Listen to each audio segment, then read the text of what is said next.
Hey, welcome back to Frame Rate. In the last episode, I recommended Neon White to Robert, and we're going to talk about it now. So, Robert, how did you feel about Neon White? Overall, great. Really glad you recommended it to me because my previous exposure to Neon White was literally just Donkey's video on it. And I was like, yeah, cool, I get it. It looks like fun. I don't think it's for me. I didn't want something that I needed to be like, oh, you got to replay it to really get the whole thing or whatever. You know, I didn't want something that kind of forced me to replay things because I'm not really big on replaying these days. I've got such a backlog of video games I want to play that I didn't like the idea of you have to play it as many times as possible to get the high score and then to find out, or the fastest speed high score, to get the lowest speed. And then on top of that, you need to go back and collect a gift again. So really you're playing it 2 or 3 times. And I loved it. It was fantastic. Nice. I actually have... Okay, that's really good to hear, because that was one thing. On the recommendation, I was kind of like a little bit afraid of if the game was going to be too, I don't know, like maybe not repetitive per se, but maybe if there wasn't enough like difference between like the gameplay and the levels and stuff. But yeah. Okay. I'm really glad to hear that you enjoyed it. I actually wrote up a mini review that I want to read out. Okay. I've got notes that we can talk through afterwards. Yeah. I like the the bullet point approach and stuff, but yeah, I want to hear this review. All right. So I wrote, Neon White level designs are thoughtful and deliberate in placement of weapons and enemies. Yes. Each weapon card is introduced gradually enough that by the time you get a new one, you've already mastered the previous ones. By the late game, it's easy to string card abilities together for a smooth run through foreign levels. This doesn't mean the game is easy by any means, but competent players can quickly digest the designer's intentions for the first pass before revisiting it for a faster time via shortcuts. With nearly 100 levels, 6 gun types, there's almost too much opportunity to play and replay levels looking for the optimal shortcut, which is smartly revealed to the player after getting a high enough score on each level. Little details like running faster on water or falling straight down versus forward affect how players speed through levels while fine-tuning an optimal path. So that's kind of like my overall thing, but I do have a couple more things to add here. Yeah, I think that was a really good summary, though. All right, cool. Yeah. So I don't know if there's anything you want to jump in on that. One thing I did want to jump in on was when I was playing through the game for the first time, I really enjoyed kind of like how straightforward or how much the mechanics went from like one level to the next, such that it felt like you could process it as you were going and you kind of enter this flow state. A lot of times I didn't find the need to like reset levels so much or dying. And I mean, that did still happen, but I think a lot of it came from like the visual clarity of like yellow cards and being jump, and as well as being a band, and then red cards, like green card, like seeing all the colors, almost like it's like Guitar Hero, how like when you see a color coming down the line, you react accordingly. Yeah, that's something that I really want to praise, and I was even thinking about it before we were recording this, where I was doing a Hell Rush or Heaven Rush is what I was doing, and I was just thinking like, man, like when we worked on games in college, we got advice from one of the designers at Blizzard that was like, make sure your game has clarity. Clarity is critical. And in a game like Neon White, you need that, right? Yeah. Blue water is like, I can run fast on this. The white neutral everything else is like, this is just the background, and then all the cards pop. Even the like to get into slight spoilers on mechanics, I don't want to spoil anything yet. Okay. I do want to give like a spoiler free portion for anyone who really wasn't convinced yet, if someone happens to be listening to this and hasn't played it. But like the little pop guys, I thought there was a lot of clarity in terms of which way am I going to go off of these little flower dudes. Yeah. So I thought that was really cool. Hell yeah. And also just to add on to that, my previous little thing there, what I didn't include was not just the introduction of cards, but additional mechanics outside of the cards. I think everything was just so well introduced in terms of getting the player comfortable with one thing. The first level was literally getting comfortable with movement, hence the name. But, recognizing that on water you run faster, and that's portrayed so accurately and so clearly with the little lines at the edges of the screen. Yeah, they do a very good job of like slowly but surely like dipping you into the mechanics. Hmm. Like the first sequence of levels, it's like, okay, just move. Okay, now shoot something. Okay, now secondary ability, and it's like, whoa. Then they all come together, and it's crazy. Oh Totally. man, yeah, So I cool. found that game to be a lot of fun, and I've been listening to the soundtrack still. All right, so I've got some more here. Yeah. Opposite to this tight speedrunning game, we have a gift exploration angle. Replaying levels for gifts gives the opportunities to replay the level with a completely different mindset. For starters, locating the gift if it's not obvious. Then, in more Mm. difficult hiding places, it's finding out how to hoard the right weapon cards to get the gifts in hard to reach places. This design encourages about 3 playthroughs on each level, one to learn the level, another to locate a gift and potential shortcuts, and the third to execute the perfect speedrun. Hell yeah, And I agree with yeah, I all think that as we, well. yeah, I liked the gift angle of it, um, because it's like they put so much effort and thought into all these levels, and it's like let's give you a reason to look around and explore and appreciate even the little things that are kind of just background, right? And acknowledge the world and the space that you're in, as well as trying to figure out those shortcuts on your own. Maybe if you didn't get the shortcut hint revealed on the after your first playthrough. Yeah, I think just knowing that the gifts exist also kind of encourage you to think outside the box. So they kind of get you comfortable with the idea of using cards outside of their intended use, or maybe looking for ways out of the level or above stuff. And they kind of like similar to how the game slowly like teaches you game mechanics and slowly like drops you into speed running, it also slowly is like teaching you more like creatively thinking or exploring. And I like that a lot.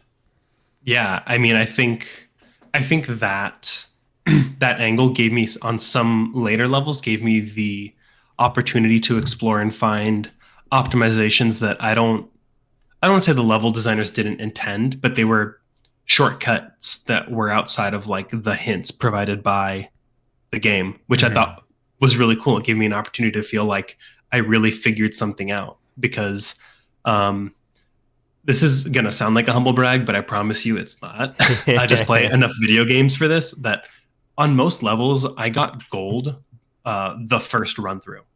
So it wasn't super challenging for like I didn't need to just replay a lot of levels to unlock what that shortcut hint was. So Mm-hmm. like if I played the level, the next level I already had the shortcut hint there. So I almost was robbed of the opportunity to explore and figure that out on my own on occasions. But there were times where as I was beating the level, as I was doing the level, I was like, oh hey, I wonder if that's a shortcut. And 9 times out of 10 it was. And those 1 out of 10 that it wasn't is like a 50-50 shot of being an actual optimization versus, oh, you just can't do that. Or maybe you can, but I'm just not that good. Hmm. Yeah, sometimes there's instances where it feels like it could be a shortcut, but then it ends up not being one, and it's like, oh, Yeah. you want it to work so bad, and it's so close, but still no. Yeah. All right. So on the bad side of things, the characters and voice acting are total slog to get through. I didn't really care Yeah. much for the story because the characters were borderline caricatures of just some personality trait. You had bro dude, rar girl, the sexy chick, the bad man, and then that like self-perceived like humble hero, which obviously Yeah. is white. The only character that really stood out positive to me was Mikey, whereas everyone else it was grating to develop relationships with. Gifts collected from previous levels only made this worse because, like in Hades, we give these gifts to characters to improve those relationships. But unlike Hades, this character growth development situation felt more like a punishment, whereas in Hades, they were short, snappy, interesting, and very well acted voice lines. So on the neon white side, it almost felt like a punishment for doing the gifts, but they were a pretty good incentive to get us into side quests and memories, which I did give my full attention because the memories definitely tied back to the overall story. Which I'll say the story was fine. It was good. It wasn't bad. I think it's just the way the story was presented that really brought it down. Yeah, I got to agree. It's like the characters, I would want to get through the conversations as fast as possible. It was it's such a sharp contrast of priority where the game is all about like speed running and snappiness and gameplay, but Mhm. then there's this like flip side of the coin where everything is slow and grating, and I want to yeah, it seems like the narrative didn't service the gameplay. Like they were in on opposite ends of the spectrum, and I enjoyed the fast, punchy stuff way more than the slow, drawn out stuff. And that was one thing that I think I mentioned when I was recommending it. I was like, "Hey, the gameplay is awesome, but the story kind of sucks." And I knew that from the Donkey video, so I was like, oh, if the story's not going to be a redeeming quality, then I'm not sure that this game is for me. But Mhm. honestly, like I'm so glad that you forced me to play this game, Hey. because that's the point of this podcast. Recommend a game to somebody, and then you have to play it and tell me how you feel about it. Yeah, well, I'm standing Um, behind you the whole time with a gun, also. I mean, that didn't help. It was extra weird when you installed the automated one with the little camera. Give me Yeah. waving. I Yeah, we could well, I probably mean, get that taken down now that it's not going to be my week to play a game next. yeah, but I mean, when I do eventually recommend a game, I'm gonna want to keep my finger on the trigger. I'm gonna need that. I was gonna try to make a lame ass joke about it too, where it's like, yeah, I had a pistol, but I discarded it to jump really high. And then you're like, I can only take that halfway before it's like, Yeah, I got a friggin' machine gun, but then I turned it into a bomb. There you go. I don't know. boom. More weird spoilers. Well, not even a spoiler. If you play like Neon No, White for 3 seconds, you'll encounter what we're talking about. yeah. I mean, if you've seen the trailer, a lot of that stuff is pretty well known. Yeah, I mean, like when I sat down to play this, also I think I'm past everything that I want to say that's like spoiler free. So if we want to kind of drop The the thing and say, facade. hey, we're at full spoilers now. So if you're Yeah. listening this far and you care about things being surprises, um, play the game, come back, Yeah. Colton. He's gonna be like, what? What?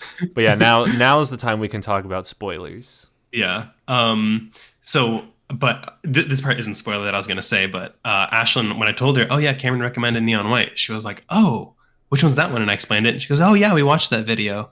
Um, I want to see some of the game, and she was like, she was definitely grooving in the first few levels when it was just pistol, but Hmm. once they started including other weapons, like once it became the machine gun, she was like, "Oh, I can't watch you look down and shoot. It's Oh making me yeah, motion it sick." started I'm like, I get getting. it.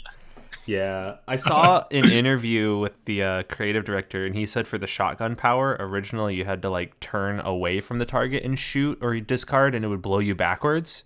Yeah, And he found that to be way too nauseating. I mean, honestly, like cool ass concept. Totally understand why they didn't. Yeah, the it seems almost impossible to like face perfectly away from where you'd want to go and then use it. So it makes way more sense to like Yeah. it makes sense to go the direction you're looking in video games. I know it's kind of a crazy hot take. I mean, like the rocket jump being a little different from the machine gun was kind of like a, oh, we're kind of rehashing shit. Hmm. But the fact that you could do that with every um like I guess the reason I jumped to those two things before I go on that tangent is that's a situation where you need to look away from where you're going to go, because you need to, you need to look down. You can't just look at where you're going. Hmm. So there is room for this kind of like look, take your eyes off the target for a second mechanic. But if you do it to that extreme of the shotgun, it's going to become frustrating much more quickly than it becomes fun. Oh yeah, And then it that sounds like is it'd an just be a accept. pain in the ass. Yeah. Oh man. Yeah. With the rocket launcher too, I like that you could just like jump into the side of a wall and just like spam left click and kind of climb it that way. So yeah, I mean, talking about gift exploration, the that straightaway gift that we were talking about before this, Hmm. which obviously we've talked a little bit about this game in the times between you recommending it and me playing it, but not really full blown. But that level, I was like, dude, this gift, I literally would like figure out how far can I go without using these cards. And I get there to be like, ah, shit. Now I need to like, I'd stop and I just sit there and look around and kind of like study, be like, what's next? What do I know? Like look around to see. is there an extra card behind me or something? Because like there's that one level towards the end where the gift is literally right above your head when you start, and I was like, oh, that's a Yeah. good one. Um, so I was like kind of thinking like along those lines, and then I realized, oh, what if I just hoard my rocket launchers, and then I make it across to like all the enemies. Don't kill the enemies because that's just a waste of ammo, and then just spam rocket my way up, and that did the trick. Yeah, it like forces you to think differently or like conserve cards where otherwise you'd be like using them all. Yeah, and that's what I thought was so cool about this game. Like as a pillar, like a design pillar, it was like let's give people the ability to in like the thinking of like how do I speed run a level, but then also let's turn that on its head and say how can I get really creative and make it somewhere else in the map. And I Mm-hmm. think I thought that was a um really cool aspect of the game because it's you wouldn't expect exploration to be a pillar on a game, a design pillar on a game that's all about speedrunning. Mm-hmm. And so I love that. And as I said, I'm not somebody who wants to replay things, but I felt myself not obligated, but driven to do this over and over and figure out like, oh, where are the gifts? Or the coolest ass stuff was the green side quests. Oh, yeah, that was the one. Can you remind me exactly of which that one was? She has a few, but there's one like the first time they introduce a green side quest, you're doing a level and it's like, oh, you haven't found the gift yet. And I'm like, oh, where's the gift? And I'm looking for a box and I can't find it. And then I'm like, oh, I see a little green. I think they're called Hamzas. I just watched a horror movie where they talked about it, the hand with the eye in it, Oh, yeah. and I was like, Oh, that was the oh, one that had like floating like another path kind of. yeah, you needed to like I wish I could remember the exact level and had taken a note on it. But yeah, you needed to like conserve your cards to get kind of like almost outside the level to then get to the gate. And then when you get to the gate, it opens. Sorry, I'm like, it opens up more demons to help you traverse to another gate where you then do the side quest of like chasing him through to get the coin to get the Mm. memory. Um, Yeah, so those that are one was cool. cool. There was another one, the one where you have to like shoot all of the trip mines as you go. It's like a long 2 minute level, maybe. Um, Oh, and that there's one, like trip yeah. mines. Yeah. And you have to shoot all those trip mines as you go. And I thought, like, I literally got half through that level and I was like, and this is by the time you get the, the Book of Life page, right? So you can like zip around. Mm-hmm. Which that level I had so much fun I trying to like optimize and find friggin' shortcuts. love that Oh, power. such a good level. And that Oh, power it opens up so much. yeah, Book of Life. Every time I use it, I feel like I'm cheating, like it's a hack. Totally. Totally. But I got half through the level and I was like, oh, that's weird. Why is there a demon over here? He doesn't serve any purpose. So I like looked around for a couple minutes and I was like, what if I optimized my jump? Oh, I came back with like an extra card to see if I could like make something work. Um, and then also to go back to like design and Book of Life page, Mm-hmm. um, it was cool that it replaced one of your cards permanently. So now instead of thinking, what two cards do I need to bring to get somewhere for a gift?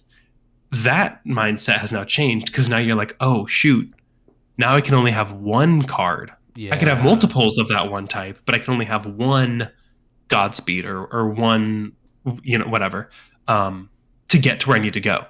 And so with these gifts, I wasn't expecting a green gift until I stopped and I looked like, wait, what color is the gift?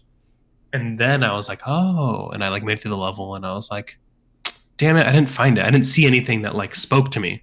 And I don't know if Mm-hmm. you remember where the side quest for that one is, That but one was like way up above, right? it Like, was at the end of the level. You can go into the book, but instead, what I did was I was like, no, I'm not going to go into the book. What I'm going to do is I'm going to explore this really cool level because there was a lot of thought put into like the architecture that goes around the book, where there's like all the water. It kind of makes like a halo or a crown. mm-hmm. And I was like, this is just really cool. I'm going to explore it. Maybe I'll get a different angle. And I walked to the back of it, and it's right at the back. So it's just hidden behind the Book of Life. And I don't think you can actually see it if you jump into the Book of Life. I'm not sure because I didn't complete the level twice. Mm-hmm. But There was like a but floating guy yeah, back there, or yeah, it's just the the archway with the Hamza. Oh, I'm okay. gonna look that up. I want to make sure that I'm saying the right Yeah, the thing. I'm name just of like a that dumbass. level was Marathon, right? That's like a super long one at the very end. It's like a Um, final execution test. I'm gonna look it up. Would you say it was marathon? Yeah, I think it's Marathon. That looks right. Yeah. Yeah, that was definitely a tough one. I found that one to be like a test of everything that you've learned, almost like the final like execution of here's how we use this power, here's how we use that power, and you like put them all together in a really long string. Oh, totally. I mean, it's not just. I just watched somebody finish it in 15 seconds. What the fuck? What? What they were doing, just to really tangent here, what they Mm-hmm. were doing was they were going for the trip mine that was inside the ring, and you know how those trip mines have another one pointing at them. Yeah. He was going through them at an angle so that he finished outside of the trip mine because there's like a split Oh. second before the trailing trip mine will extend. Yeah, so So they were able to bypass that and just skip a bunch, bouncing yeah, into the and side. That's yeah, and crazy. the just so we know, that was 14.95 seconds. The red trophy is a minute 31.33. Wow. I want to try to go do that now.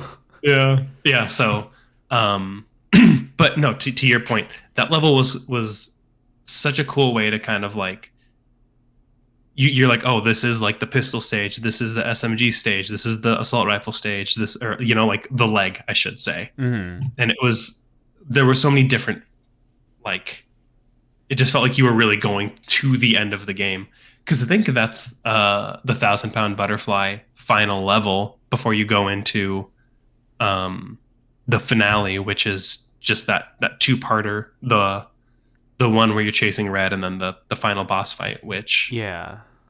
also I did not think it was possible to make a speed running game for a boss fight where you have to shoot him and kill him, but damn did they deliver on that. Yeah, I guess that's a good question. I was going to ask, how did you feel about each of the green fights? Because the first fight, it was like very like, no, I almost said revolutionary, but it's very interesting when you first encounter green. You're like, how am I going to fight him? And then it turns into this whole like crystal destruction race around type thing. Yeah, the so I mean, there's definitely a lot of me taking time to learn and understand. I don't even need to kill the demons. I just need to kill the crystals, right? Hmm. And that obviously changes how we play the game. Um, the first level was definitely really cool. I didn't feel the urgency of speed running because I was like, oh, I'm just gonna kill him, you know. Yeah. So it wasn't until I got like a bronze on that level that I was like, what? And then I went back and I beat it and I got a gold and they're like shortcut unlocked. I'm like, how the fuck? Um, but then it's a speedrunning game. It's designed with all these things in mind. Although I think the second one didn't have a hint. I think the second one was just you just go through the motions and you kill them. Yeah, I You think just do it fast so. enough. Have you watched Which any of the speedrunners fight green? no, Okay. I There is one thing that I'll say that is a big spoiler, actually. So I mean, we are in the spoiler zone, but it is possible to get early kills on green. If you play it perfectly, you can shoot him while he's flying from point A to point B and damage him that way. mhm. And I did that a couple of times because I watched a speed run of the first level. So on the second level, I was trying to get a faster speed, and I got a couple hits in, but nothing significant. yeah, there's a way to do like significant damage, and you can defeat green before he gets to like his final zone in each of these fights. Huh. So that's like an extra element to the speedrun boss fight where like you can like maximize damage on him. Like a good example would be like getting ready to fire a shotgun in his face when he has one crystal left. So you'd break it and then really quickly like blam, like unload on him, and it would take out like a massive chunk of his health. And those are some of the hidden achievements too. They're pretty hard to do.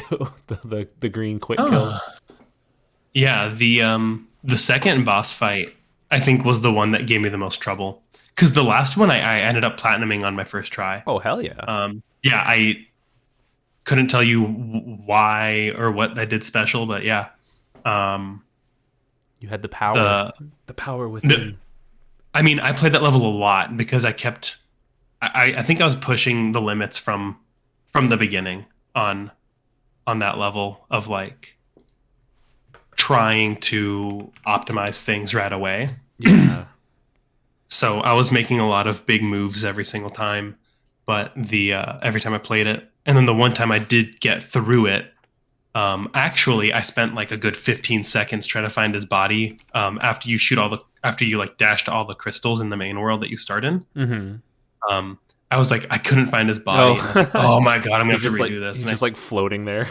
yeah, I spent, I swear, 10 to 15 seconds, but it wasn't like a clarity issue. His body was just obstructed by something, but I found his shadow, and that's how I was able to find him. Oh, okay. Yeah. So, but I was like, I'm gonna have to replay this, find the shortcut, and then afterwards, it's like platinum shortcut revealed. I'm like, I didn't need the shortcut. um, That's but dope. yeah, yeah. So that level was really fun. I'm actually trying to find a playthrough of the second boss fight. Yeah, the one where you start in the temple and then you leave the temple. That one's Yeah, pretty that's the crazy. third temple. That's right. Yeah. One thing I was going to ask you also is there were so many different cards or abilities. Did you have one that you found to be your favorite? I don't think I had a favorite. I mean, like a book of life, I guess. But That's a good at the answer. That same is a good one. at the same time, I feel like that's kind of the cop out answer. I mean, yeah, it's like one towards the very end of the game, and it's the one that makes you feel like you're like entering God mode, the most powerful. I think they did a Yeah. really good job of making it feel powerful too. I Oh, was totally. I was watching one of those like devs react to speedrun type things, Hmm. and do you remember that one episode, or sorry, that one level towards the end of the game where you start off and you don't have the Book of Light, and you have to run through a little like labyrinth, and then you finally I'm get watching that it? one right now. Yeah, he said that he intentionally made it so that way like you feel like naked almost without the Book of Light. Like you need it. Like you've gotten so used to being that powerful, and it stresses you out now when you don't have it. And then there's this like sigh of relief when you finally do get it, and then it's like, all right, time to go badass mode again, and you can start destroying stuff. Yeah. I just noticed something watching this playthrough though, What's up? of somebody. It looks like there are situations where you I'm gonna pause this. I'm getting distracted. It looks like there are situations where you can book of life through walls Oh, if that you one's a clip it bug. just right. Yeah, that one's definitely a Yeah. bug. I know the one you're No, talking about, the totally. speed run. But Yeah. do they patch that out or do they leave it for the sake of the integrity? That's a good question. I feel like they would probably want to patch it out in that it would be like a seam in geometry that's being exploited, and I don't think that that's the intended design of the Book of Light to go through Right. walls. So I can't speak to their design philosophy, but it would probably make sense to be like, oh well, why can they go through the wall? Like, is it because there's like a seam here, and if you just spam right click, it goes through? Right. And Yeah. so that's something that I'm like, I don't know. That's just something that I was thinking about. Like, I wonder how they treat these things of like talk about one of the first Book of Life chapters or levels where you can fall under the world and then like zap ahead. I thought it was there's like a sense of integrity to like leaving that instead of trying to patch it out and be like, no, that wasn't intended, you know? And I think that's really cool. Yeah, I think it would be very interesting to see what the devs say about those, because I would imagine that those might be times that they got on their own. Like, my theory was always that the red crystal would be like the best times that the development team ever got. Yeah. So I wonder if there was some sort of like extra layer of mastery where they're like extra shortcuts. Like that one level climb where you could beat it in like 15 seconds when in reality like the red was like 30 seconds. That one Which definitely one was feels like Climb? climb was the one where it starts off and you have the Book of Light and a rocket launcher, and you like you are in a little like cave area almost, and you go up and out. And then the speed run is that you can like turn up and left, and if you spam right click with the Book of Light, you can like fly to an enemy that's really really far away. I'm trying to remember, maybe that's the name of it, I don't know. I'll look it up in a Yeah, second. I'm watching this speed run of the second neon green fight, which I thought was it's crazy, right? Like they're damaging yeah, him so much in I between. just saw how he shoots a rocket and then he shoots the crystal right as the rocket's about to get to him. Mm-hmm. That's crazy. Yeah. Like what the fuck? It is Yeah, bonkers. I think he's gonna beat him before. Yeah, he beats him before you even drop down in the level. Yeah, it's I don't freaking see nutty. climb. I see spree, breakthrough, glide, closer, hike. Maybe it's hike. It's one like that's towards the very end. It might be hike, but yeah. Let's. One I'm gonna watch it in a okay. second. One question that I had for you also Yeah, was, did you play with mouse and keyboard or controller? mouse and keyboard, Okay, 100%. good. Yeah, it is definitely hike. Like, I look did at see that. that short. Look how friggin' high it goes. It's so fast. Yeah, that's I crazy. so I tried playing with controller and I found it to be a nightmare. I even bought it on Switch and was playing it on Switch and that was horrible. Oh, that Because sucks. they made it so that way like left trigger is jump and right trigger is shoot or something, or like it was really weird. Yeah, I think you could rebind the controls, but I think this is definitely like more of a mouse and keyboard type game for more 100%. speedrun precision. Because Now that aiming we're at distant targets with a right stick sounds horrible. Yeah, no, absolutely not happening. Um, Yeah.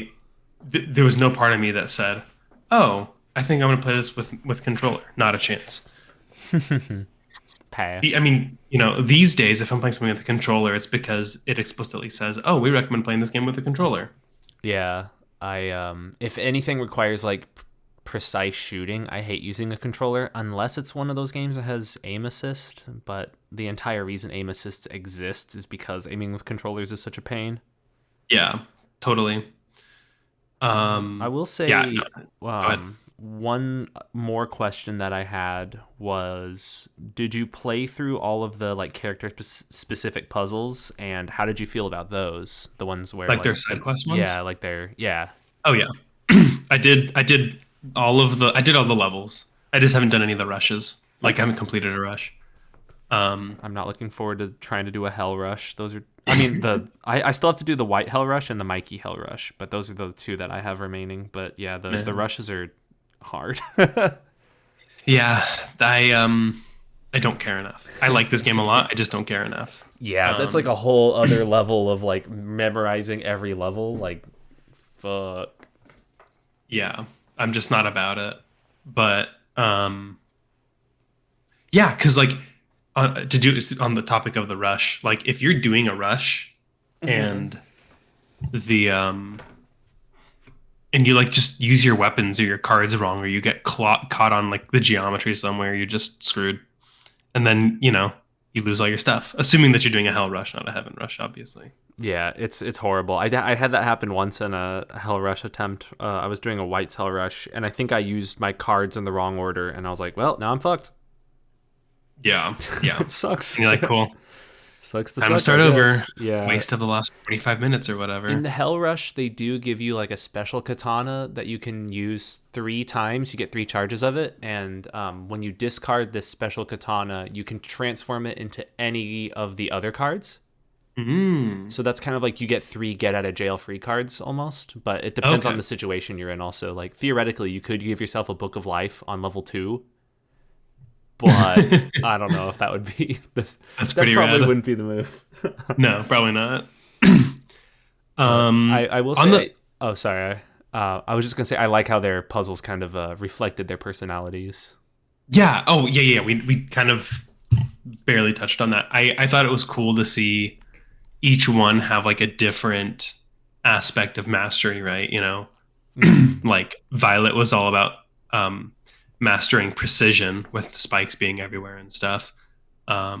Yellow was all about mastering, you know, gunplay and movement outside of the card use.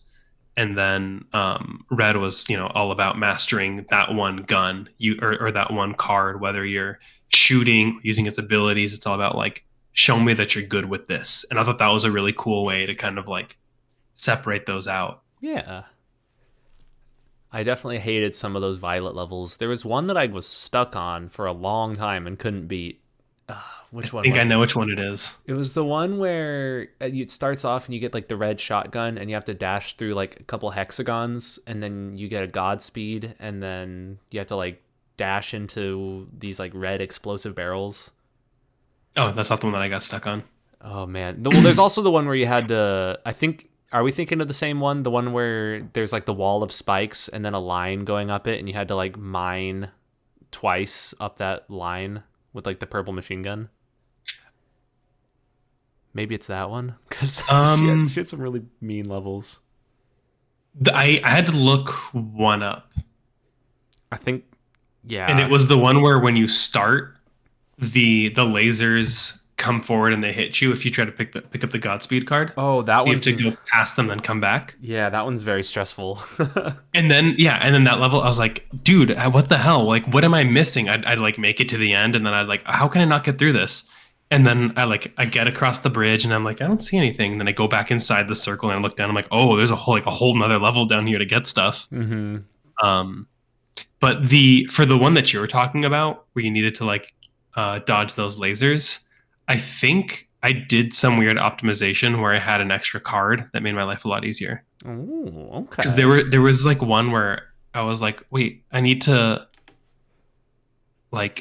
to go get this Godspeed card, but then I didn't because I'm like, oh, I can just go right into there and hide from the lasers. Hmm.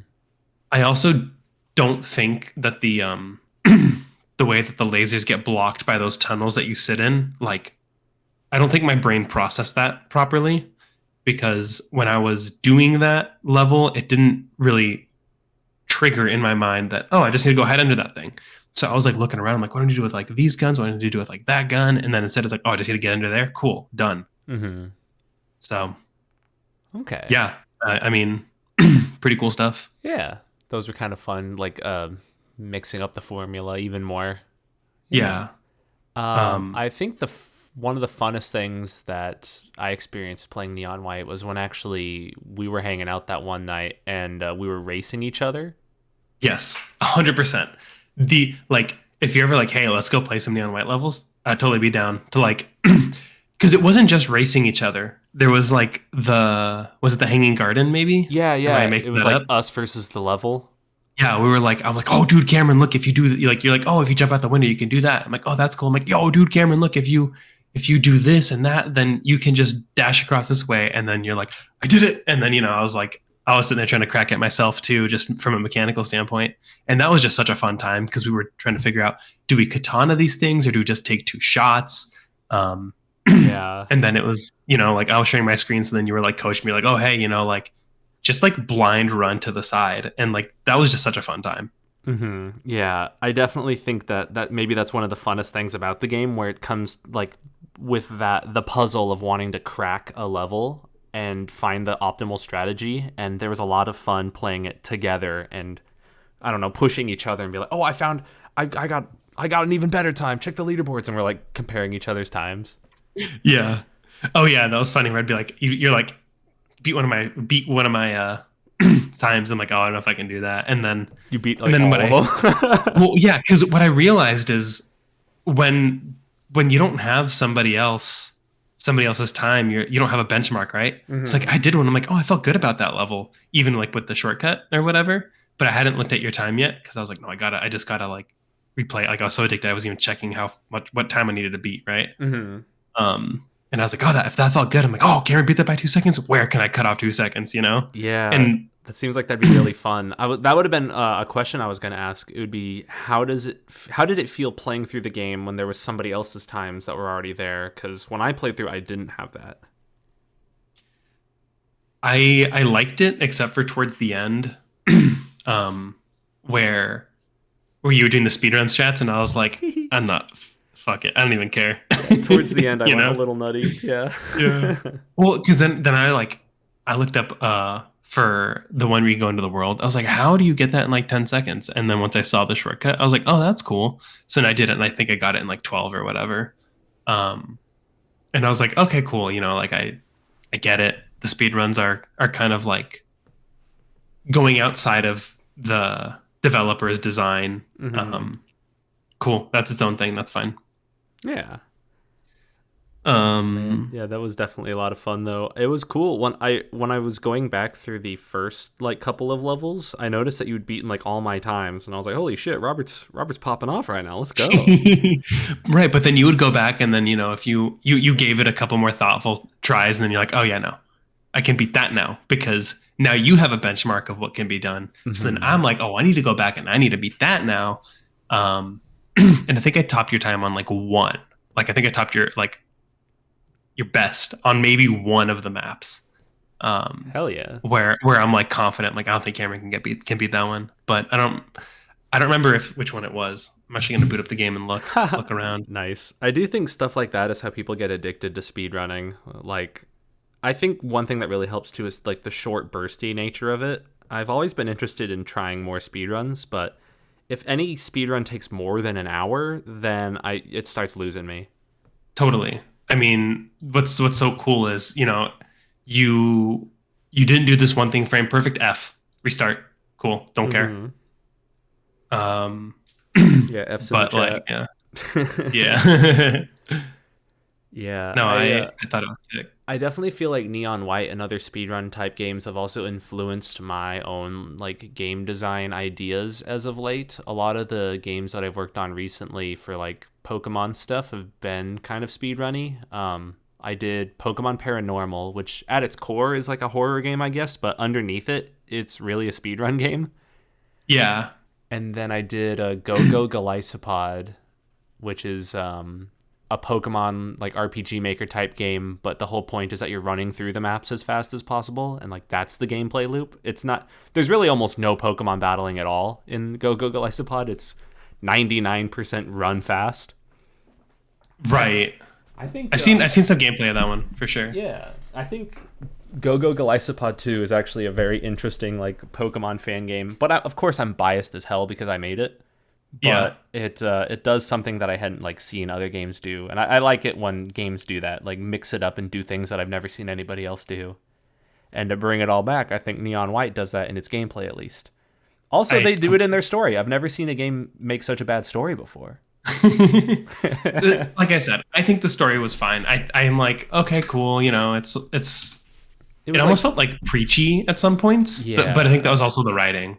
I think so. It was like passable at times. I think one thing that always hurts a lot of games like this too is when they kind of date themselves by referencing modern stuff. Yes, I They did liked that a and didn't lot. like it. Yeah, like I'm trying to think of some examples. Did they ever say stuff that was Yes, like I raw I have XD? I have a lot of notes on this. I know they made a John Cena reference, right? They did it. They made a John Cena reference.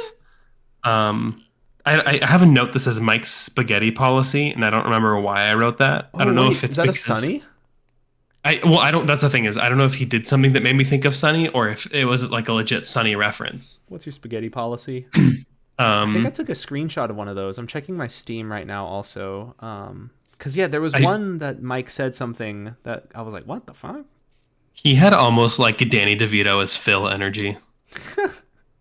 That's one of my notes. I felt like obviously he wasn't, but there was a moment where I was like, it reminds me of Phil, like in Kingdom Hearts specifically. So not like Danny DeVito, but that character. Yeah, yeah. He told you to get up on the Hydra's back and everything. Yeah. Oh, the screenshot that I got is him saying John Cena. Yeah. There was definitely too much dialogue between episodes, which was unfortunate for me.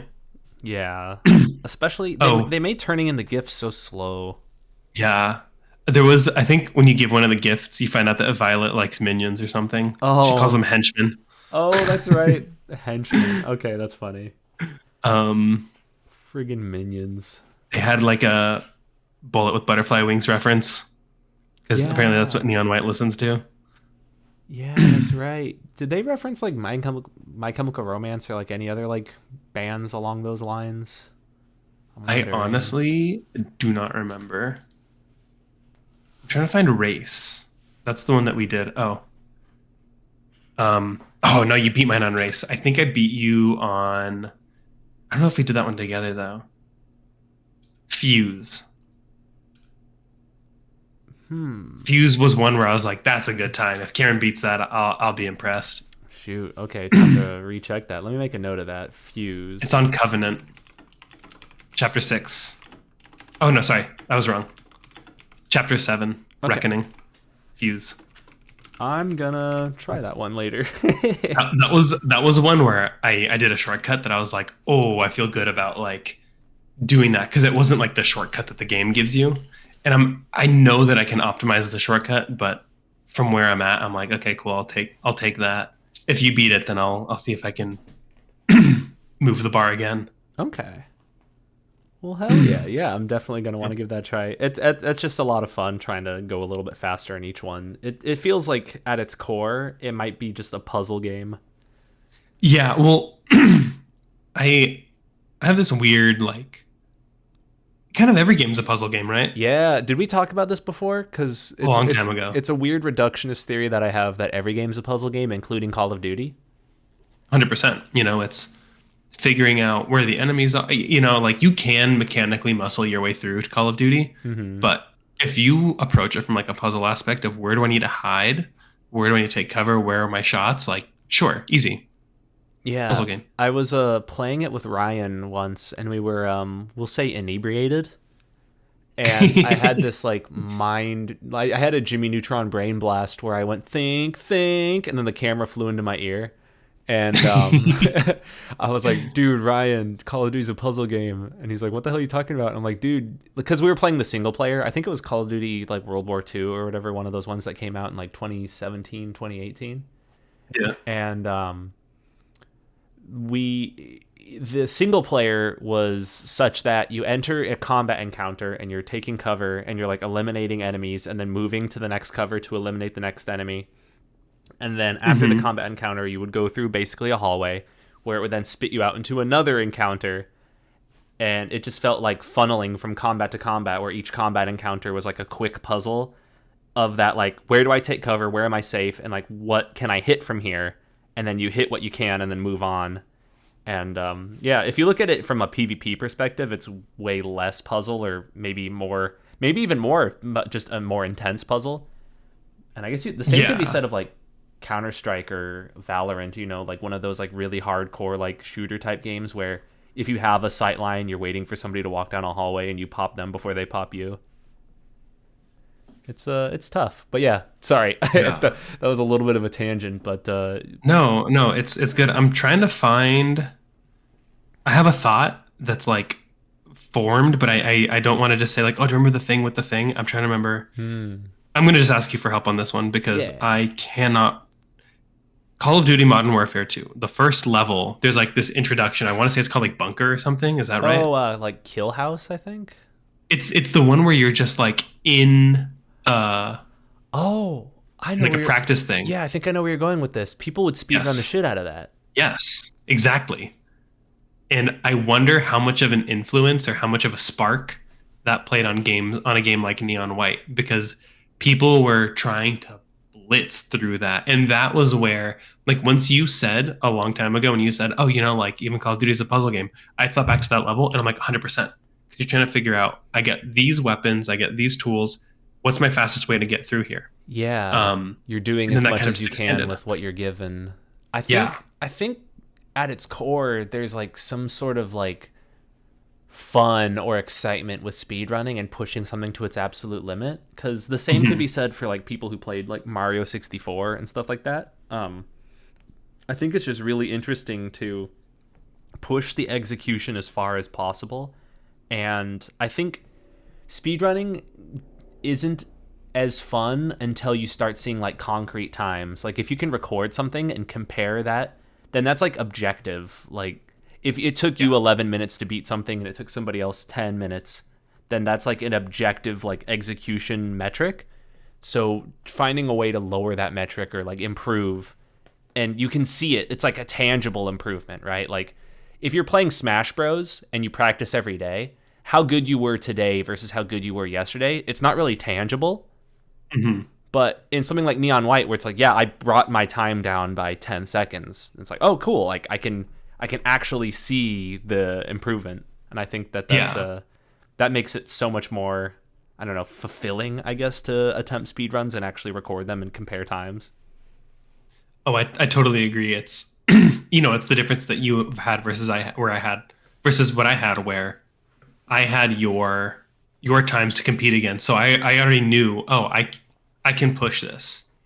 I just need to find the right angle or tighten up this aspect or whatever, right? Yeah, if you tightened up the graphics on level 3, then I think you could definitely like blast.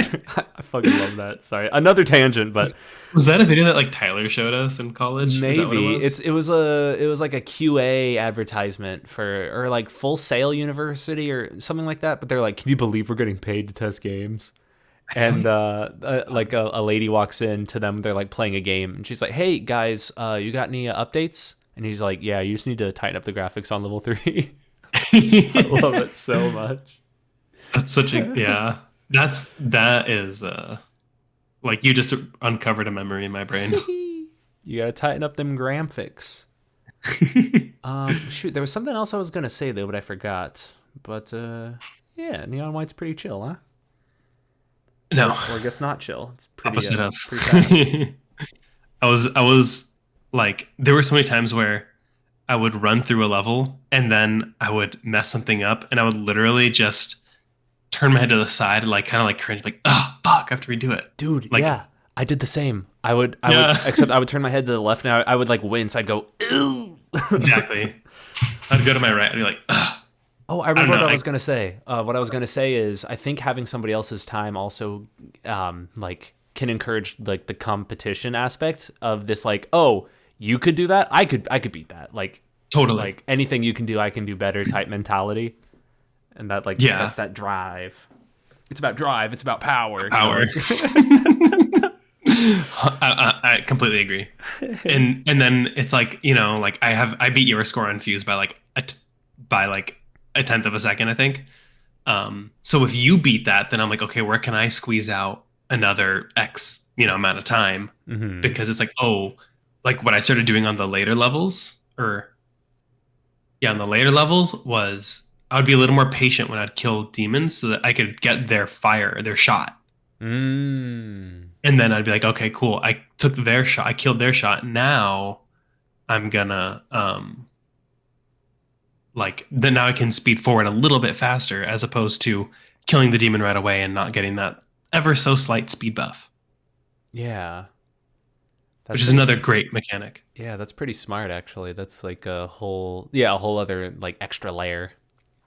It's I such a fun game. I had such a good time. It's something that I'd definitely be like, oh, got time to kill, don't really want to jump into another game, or just want to hang out and like try to like maybe theory craft some levels without looking at speedrun strats or something.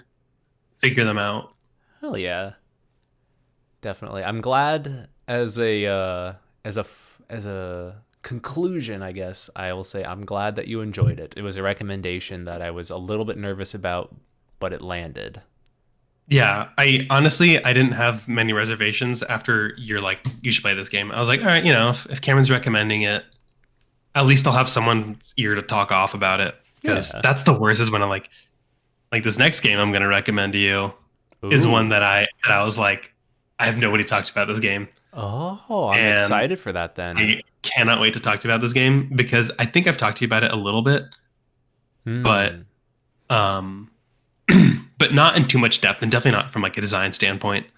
Um, but it's just so much fun to have a game that like we can talk about. So even if I'm like, oh, I hated this game, at least I can tell you like I can pick apart the things that I thought were bad, right? Yeah.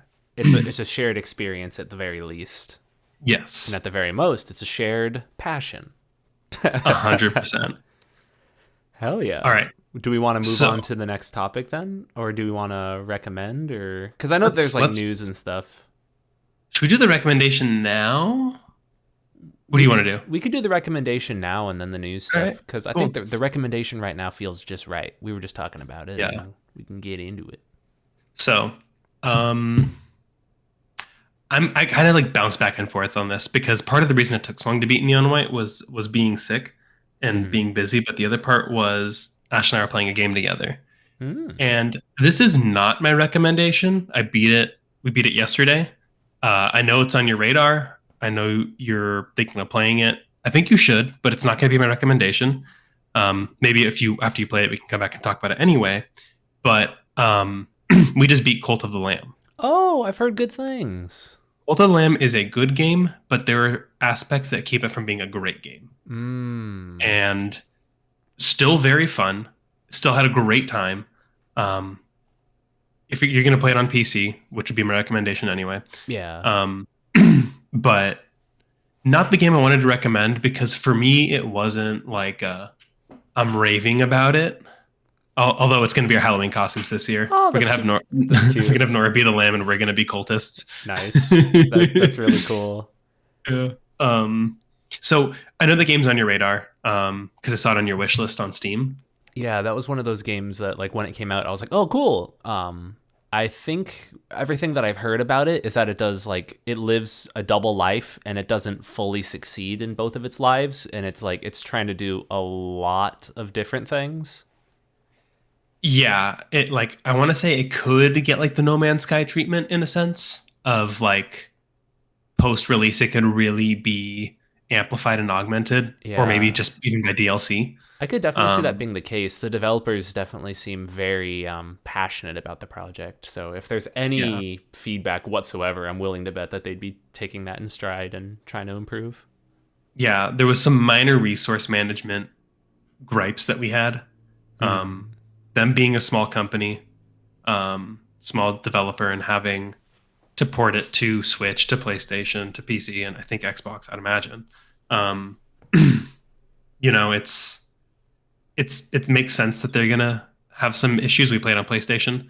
I would hope that the PC is a little more stable. On PlayStation, we had some minor performance issues where like And that's you on can collect.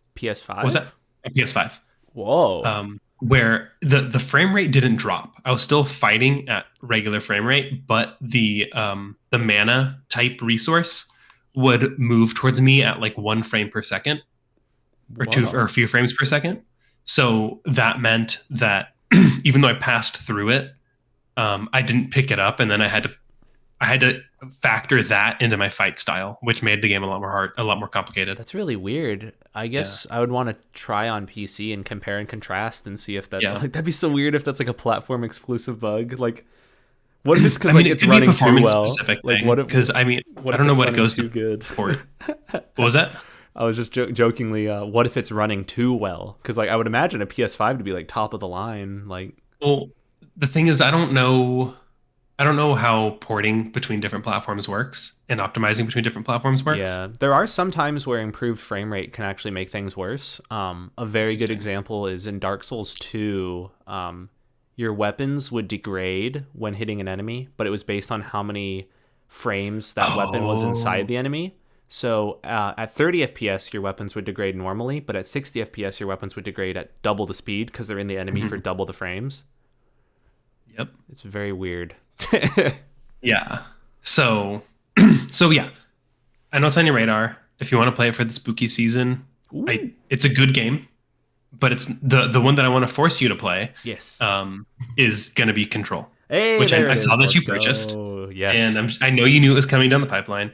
Control balances, walks the line of horror. You clearly see what my taste in games is. Walks the line of horror and action and shooter, and introduces kind of like Neon White, kind of like a lot of good games, all these different abilities at a manageable rate, so that you can learn and master an ability before gaining a new one. Okay. Um, Despite being a game that takes place inside of a building, every section feels different, um, which I think is really cool. That you can have this be like, oh, you're in a building, but different parts feel like different regions, different parts of the map. Hmm. Um, Yeah, I'm and super yeah, excited to check it out. I think I saw you play it a little bit at one time, mhm. but I didn't really put it to memory where exactly you were, who you were fighting, what you were doing. So I think it'd be really cool to go in fresh on that too. Yeah, that must have been about a year ago because I remember playing when I was playing Control. I would open my window because it was like winter. So my computer would heat up my room, but then I'd open the window to cool it down and kind of get that equilibrium and Hmm. temperature there. But yeah, super recommend that game. I think you're gonna love the controls. um, Oh yeah, the that would have been gameplay is my solid. that would have been my crummy joke. I would have been like, oh yeah, so how does it control? Pretty damn well. I think the story is solid, which obviously that means a lot to me. But I think this is a game that like like Senua's Sacrifice was a 11 out of 10 story and like maybe a 7 out of 10 combat. I think Control really balances those two out to be really strong in both. Um, and I think that a lot of like the progression systems that are in the game, um, the small amounts of side questing, all these things really work together. I did everything in that game minus like the challenge records in there because by the time I beat the game, I forgot about them. And Hmm. then I had it uninstalled and I'm like, nah, it's just more combat. I think what I had more fun with was like the environments and the stories that they tell. And I believe you got the deluxe edition I with did. the I was just checking my Steam. DLCs. I have the Control Ultimate Edition. So the way that should be played, in theory, if I remember correctly, is you beat the main storyline and then you do the Expansion 1 and then Expansion 2? yes, Okay. an AWE. I think it's like altered world Oh. events or whatever. Hmm. That's the second one.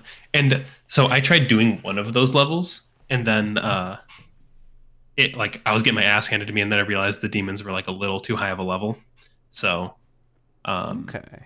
so that might kind of guide you, but yeah, definitely if you do it in that order that probably makes the most sense and then it's also in terms of like leveling so that you don't have a gun that does too little damage for whatever you're fighting. Okay. Well, hell yeah. Yeah, I'm definitely very, very excited to give it a try. That one has been on my library for a long time, and I've actually held off on playing it because I knew that there was a possibility it could be recommended on a certain podcast related to recommending games. Yeah. Yeah. So I'm very excited for you to play that. And I realized we're supposed to be rating these games. I know I said I really liked Neon White. I think I'd have to give it an 8.5 out of 10. Yeah, I think that's fair. I like the by the time I was like getting bored of levels, I know we're kind of going back. By the time I was getting almost like bored of levels, it introduced a new mechanic that kept things fresh. So Hmm. things never really went stale, but I think I did kind of get that feeling towards the end of like I just got to go finish it. Yeah, yeah. I wonder how much more enjoyable it would be if you just like held skip for every cutscene. Just like speed run through the game without the story. Because I wonder. Yeah, Yeah. right on. Well, I'm glad that it got a pretty good rating. I will start playing Control pretty soon here now and start Hell comprising my yeah. thoughts as well. That's friggin' dope. Love it. All right. So should we move on to news? Yeah, let's talk about some news stories. I actually did have one thing that we could talk about for news, and then we can move on to everything else. Yeah, let's do it. Sweet. So my one bit of news is actually a personal update. Friday, I bought a PS5. Hey, let's I'm finally. So go. it hasn't arrived just yet, but I was like, shit, I need to get one before God of War comes out. Yeah. And so one of my roommates on Friday, he got an email because he's a PlayStation Plus member, and it said like, "Oh, we're gonna have another stock of PS5s that you can order on our website if you follow our partner specific link or our PS Plus member exclusive link and sign in with your account. You'll be first in the queue to buy a PS5." So at Hmm. work, like around lunchtime, we got on his computer and we went to check out, but unfortunately we couldn't enter like my credit card information for whatever reason. So just for shits and giggles, I went over to my PC and I was like, oh, I'll just try logging into the website on my end and see what I can do. And I got into the queue, and the queue was like one person ahead of me or something. Like it was insane. So I was able to actually hop on and then complete and check out the purchase from my PC, despite not being like a member or sent this exclusive code or whatever. And then we told some other people at work about it, and then they tried to make the purchase and they got rejected saying, sorry, we're sold out. Whoa. So I think I may have grabbed like one of the last ones in this run. So I was pretty excited about that. But I don't know what games to play now. Like now that I've got a PS5, I think I want to do Horizon, and I think I want to do Hmm. Demon Souls and Ratchet and God of War. But otherwise, I don't know Did what you play else. Miles Morales? No, not yet. I'm waiting for that to Okay. come to PC. Actually, I Okay. think it'll be Fair. coming Fair. soon. It is. It was announced. Okay, because I did play Spider-Man again on Steam, and of course I was like, I'm gonna get all the achievements, which means like new game plus ultimate difficulty. But Yeah. that was one of the ones where it's like I skip every cutscene and just only do the main story. I like doing like Yeah. one playthrough and then the second playthrough where the second playthrough is like, all right, new game plus ultimate difficulty, but skip everything. Yeah, yeah. No, I get that. But yeah, Well, right on, dude. that's my news story. It was pretty expensive, but Yeah. that's how new consoles are. I'm very Unfortunately. excited for God of War. Me too. I'm definitely gonna be buying that. I wonder if that'll be one that would be Um, good for us to both play then and just talk about like in the future. We yeah, just devote a whole episode to just we both played God of War. that'll be its own episode because we're both going to play it. Mm-hmm. Everybody's All got right. to play that one. Yeah.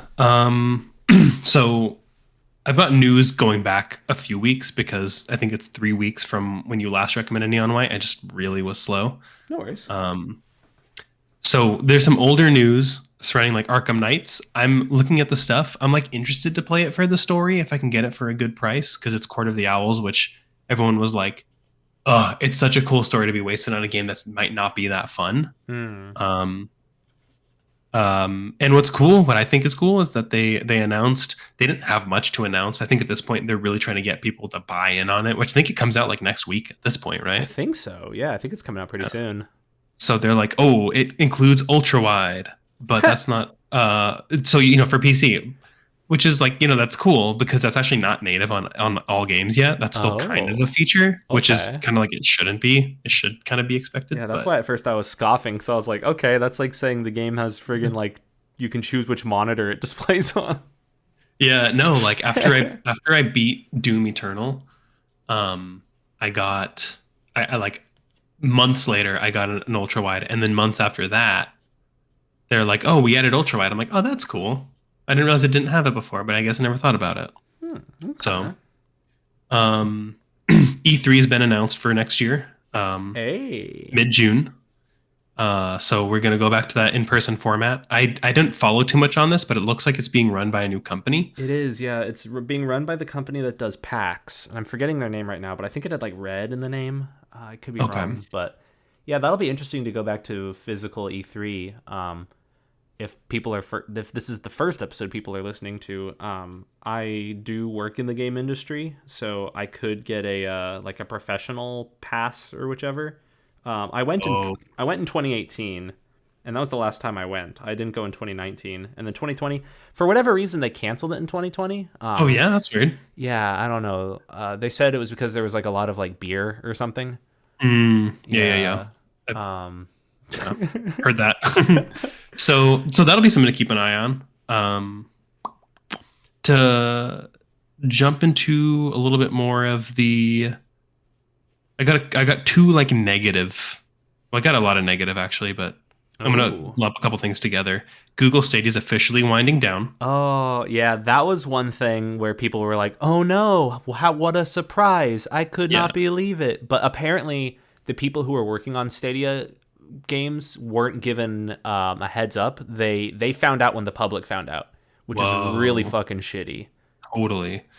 But what I was going to say is like the good guy move is apparently anyone who purchased a game or a controller, I believe, any hardware or any games will be refunded for those purchases. Okay, that's good at least. That's my understanding from when I took notes on this a while ago and that was announced. So you'll lose if you use Stadia, you'll have lost the cost to have used the service, but you won't lose whatever money you spent to like buy whatever game you played or whatever controller you bought to play that game. That's So cool at that's nice. least. I personally think for Stadia that it's like ahead of its time. I do think that streaming Agreed. games is going to be something that's big in the future, but unfortunately it just like I guess struck out in the modern day. But yeah, in 10 years, in 20 years, we'll be looking back and be like, "Oh, fucking Stadia." I mean, they Yeah. I remember my mind being blown when they first announced Stadia and pre-Stadia, I think maybe 2017, maybe 2018.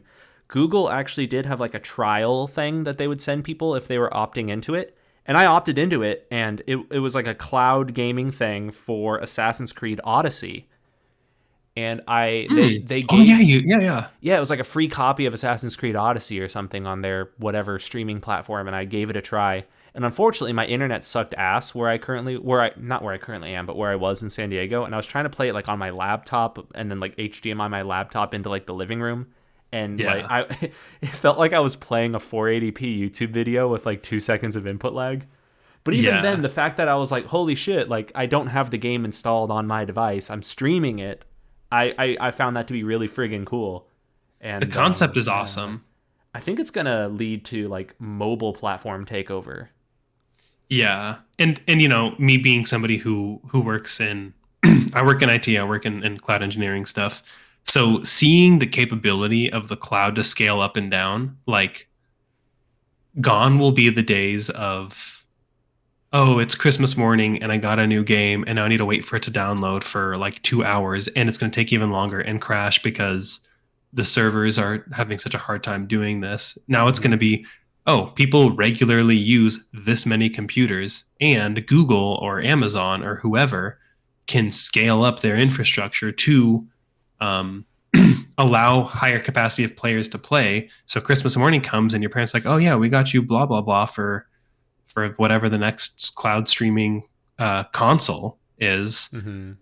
You just turn it on and you play it, and maybe there's like a little bit of a hit, but realistically, we have the capability to manage uh, issues that will basically no longer exist that we currently have of the downloading the game or whatever it might be. Yeah. So I will say I'm that like excited I for have that. a little bit of a boomer take here though, in that like if the servers do ever shut down and you lose that game, that sucks. There was a dude who it was like a viral little thing around the Stadia shutdown. This dude has like 1,600 hours on Red Dead Online, but he's playing on Stadia, and he's Oh begging Rockstar to transfer his save data over. I don't know if it's been transferred yet or if he's made contact with somebody there, but yeah, I think there is something attractive about having the actual files or the physical like cartridge. Like when I was a kid and I got an N64 game, I would just plug it in the N64 and play it, and I still have those Mhm. today. And I actually just like last weekend or the weekend before was like playing N64 with Amanda, and it was one of those things where it's like, oh, cool, we bought this, over 20 years ago and we can still use Yeah. it. But if you bought Stadia games and if their servers shut down, then you can't use them anymore. I don't know. There is something nice about like having the files. Right. I think, like you said, it's ahead of its time. Mm-hmm. There will be space for it in the future. I think it'll be better in the future because you'll get better performance. It's just a matter of like I say, just a matter of fixing the internet infrastructure, which is a huge problem. Yeah. Um, I mean, all we gotta do is just make everybody's internet really good. yeah, it, I have a lot of opinions about that. It could be feasible though, Yeah. but I think yeah, it would lend itself really well to like a Game Pass type thing where it's like a subscription where I wouldn't feel less bad if access was based on like a monthly payment rather than like buying one game at a time. So for something like yeah, Steam, having those files downloaded to my PC and being able to run them, I think makes more sense because I'm buying games individually. But for something like a Game Pass, if you get access to like their cloud streaming thing and you could play any games on it as long as you're paying the subscription, I wouldn't feel so bad about that. I don't know if Stadia was like a pass type thing though. It might not have been, I it think. wasn't. But Okay. it's funny. I'm on the opposite end of that spectrum. I don't really care if I own the files or not. Um, if I can get my save data backed up somewhere, that's all I care about. Like I when we had think to yeah. evacuate when we were kids, remember we had to like evacuate because of the fires? Yeah. I was like, I'm not gonna go through the time to like get all my discs. And I didn't have the space. I just made sure I had my PlayStation 2 and my memory card.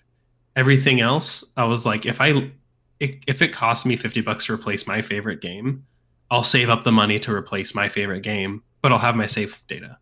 Yeah. The rest of it was whatever. I think that's why something like Steam is so dope in that you can save your files to the cloud and you can re-download your games on any other device as long as you have access to your account.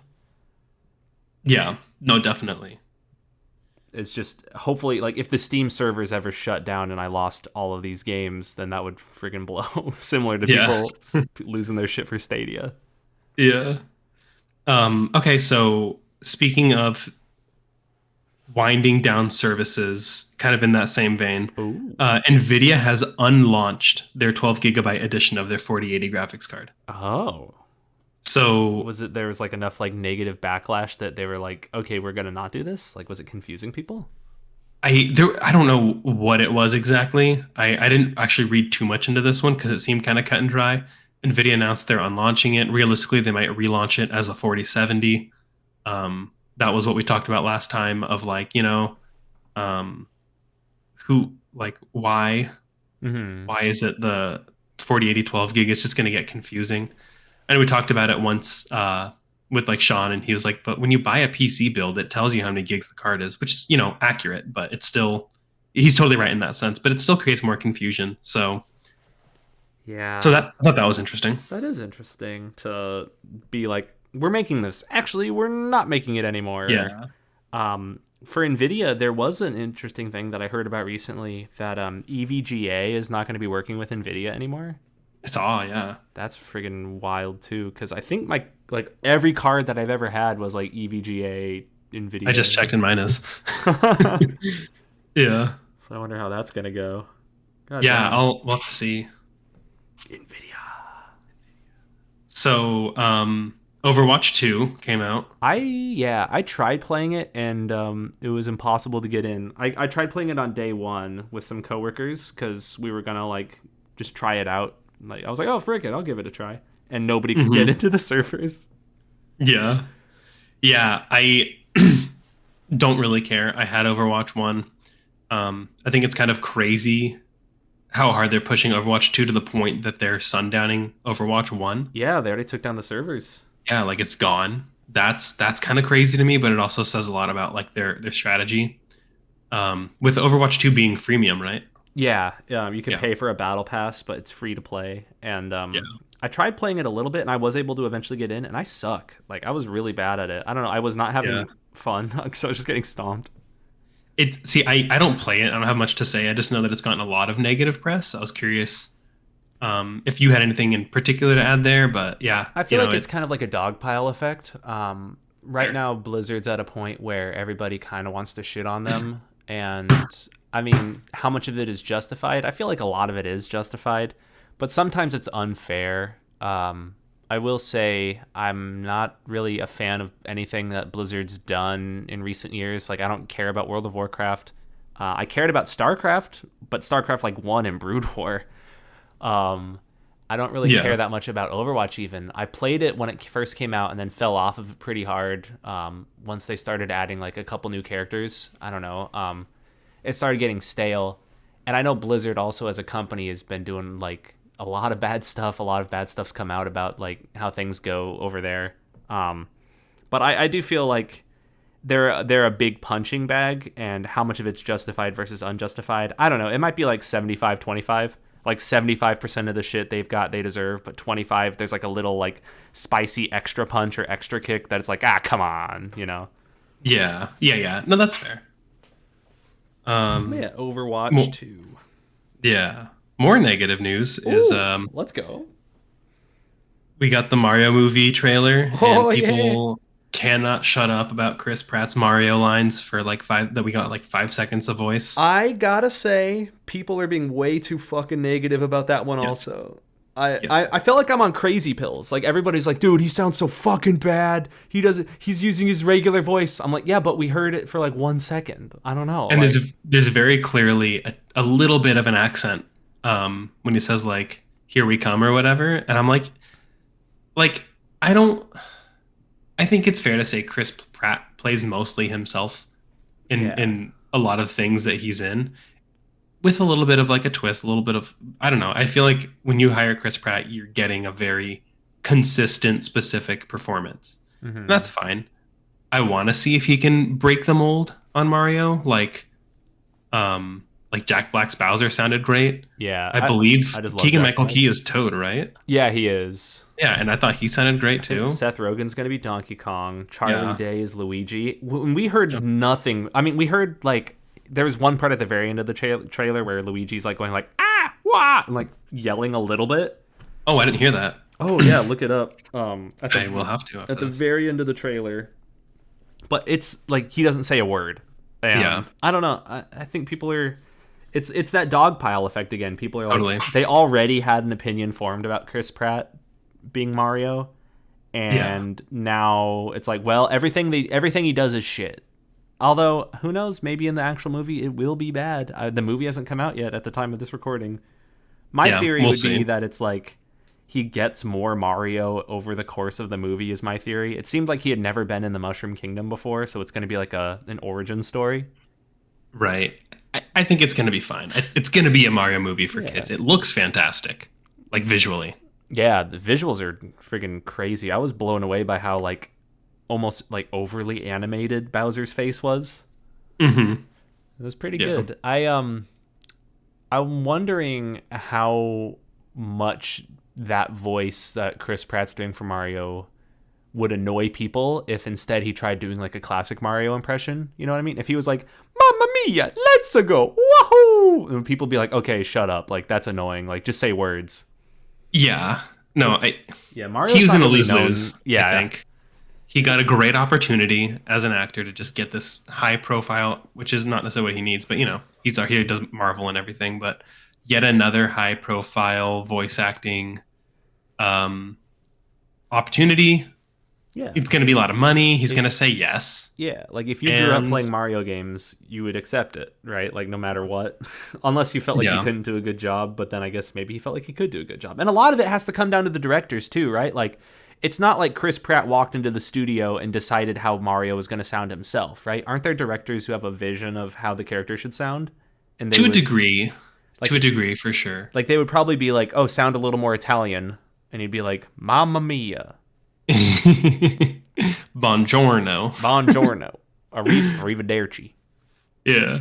Um, Going to more voice acting Ooh. drama, the voice actor for Bayonetta is out for the third one that was announced a Ooh. week ago. I And heard. yesterday, she revealed that she was only offered $4,000 for the part. So clearly, they didn't want her. Yeah, I think I've been following the story a little bit, and that one's very juicy as well. That's like super Yeah. recent drama. And my theory is they would only offer somebody that much of a low ball if they wanted them out from the first place. You know, it's like a 100%. comically low offer to the point where it's like you're fired, essentially. And apparently, that was the final offer. So they must have given her a more insulting offer before that. Sheesh.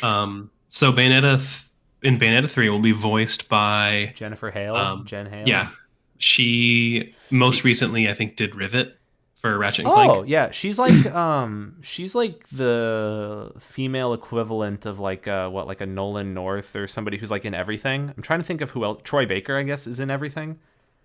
She was in. Oh, those people Oh shoot. are. Oh, look them up. That's fine. That's fine. It'll blow Yeah, your yeah. mind when you see their voice cast because they're like fucking everything. Yeah, look up Troy Baker. I think was he Joel in Last of Us? Fuck, he's everything though. But she was Yes. in like Avengers. Jen Hale. She was Mhm. female Commander Shepard in Mass Effect.